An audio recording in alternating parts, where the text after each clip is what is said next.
Viewers, बर-ए-आज़म Antarctica में हुक्मरानी और कवानीन का निज़ाम बुनियादी तौर पर बैनुल-अक़वामी मुआहदों और ताउन पर मबनी है। सबसे अहम कानूनी दस्तावेज अंटार्कटिक मुआहदा है जो 1961 में नाफिज हुआ। इस मुआहदे में बुनियादी तौर पर 3 मकासद शामिल हैं। बर-ए-आज़म का साइंसी तहकीक के लिए इस्तेमाल, अस्करी सरगर्मियों पर पाबंदी और कुदरती वसाइल की हिफाजत शामिल है। दुनिया का इंतहाई सर्द तरीन बर-ए-आज़म अंटार्कटिका कुर्राए अर्ज़ का 7वां बर-ए-आज़म है जहां चारों तरफ बर्फ ही बर्फ है। दिगर बर-ए-आज़मों की निस्बत यहाँ इंसानी आबादी तकरीबन ना होने के बराबर है। व्यूवर्स, अंटार्कटिका दुनिया का इंतहाई जनूबी बर-ए-आज़म है जहाँ कुत्ब जनूबी वाक़या है। जोग्राफियाई इस्तिलाह में इसे मुंजमद जनूबी भी कहते हैं। यह दुनिया का सर्द तरीन, खुश्क तरीन और हवादार बर-ए-आज़म है जहाँ इसकी औसत बुलंदी भी तमाम बर-ए-आज़मों से ज़्यादा है। रिपोर्ट के मुताबिक बर-ए-आज़म अंटार्कटिका एक वसी और नाकाबिले रिहाइश खित्ता है जिसका रकबा तकरीबन 1.4 करोड़ मुरब्बा किलोमीटर है। इसके सख्त तरीन सर्द मौसम और मुस्तकिल आबादी की अदम मौजूदगी के बावजूद इसको कानून से बालातर या मुबर्रा नहीं समझा जा सकता। ये मुनफरिद बैनुल-अक़वामी ढांचे के तहत एक मुनज़्ज़म इलाका है जो बहुत से मफादात को मुतवाज़न करते हुए मुतअद्दिद ममालिक के दरमियान ताउन को फ़रोग़ भी देता है। 1959 में 12 ममालिक के दरमियान में मुआहदा अंटार्कटिक पर दस्तखत हुए जिसकी बदौलत यहाँ अस्करी सरगर्मियाँ और मादनियाती कानकुनी करने पर पाबंदी आयद की गई। व्यूवर्स, फिलहाल 54 ममालिक ने इस मुआहदे की तौसीक कर दी है। ये मुआहदा इस बर-ए-आज़म को एक कुदरती महफूज इलाका करार देता है।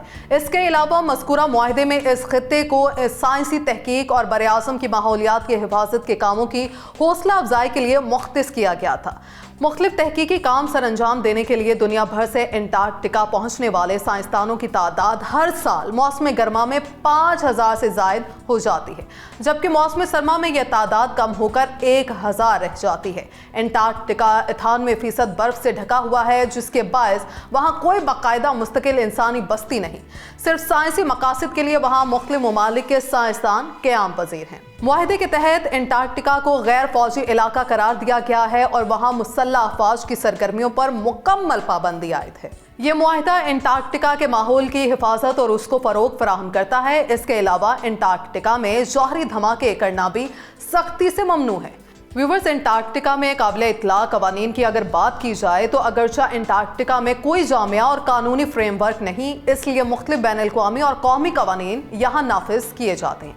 समंदरों के कानून से मुतालिक अक़वाम मुत्तहिदा का कन्वेंशन UNCLOS जैसे अमूमी असूल नाफिज हैं। चैलेंजेस और तनाज़ात की बात करें तो वो मुख्तलिफ नौइयत के हैं। व्यूवर्स, अगर इलाकाई दावों की बात करें तो इस पर दुनिया के 7 ममालिक अर्जेंटाइन, ऑस्ट्रेलिया, चिली, फ्रांस, बरतानिया, न्यूजीलैंड और नॉर्वे ने अंटार्कटिका में इलाकाई दावे किए हैं जिन्हें दिगर ममालिक तस्लीम नहीं करते। वसाइल के इस्तेसाल की बात करें तो अंटार्कटिका के कुदरती वसाइल के मुमकिन इस्तेमाल पर मुबाहिसे जारी है। माहौलियाती तब्दीली के हवाले से अंटार्कटिका के नाजुक माहौलियाती निज़ाम पर मौसमियाती तब्दीली के असरात के बाद लोगों की तशवीश में भी इजाफा हो रहा है। जैसे जैसे बर-ए-आज़म अंटार्कटिका को नए चैलेंजेस का सामना करना पड़ रहा है, इसका मुआहदा निज़ाम अमन, साइंसी तहकीकी और माहौलियाती तहफ़्फ़ुज़ को फ़रोग़ देने के लिए इंतहाई अहमियत का हामिल होता जा रहा है।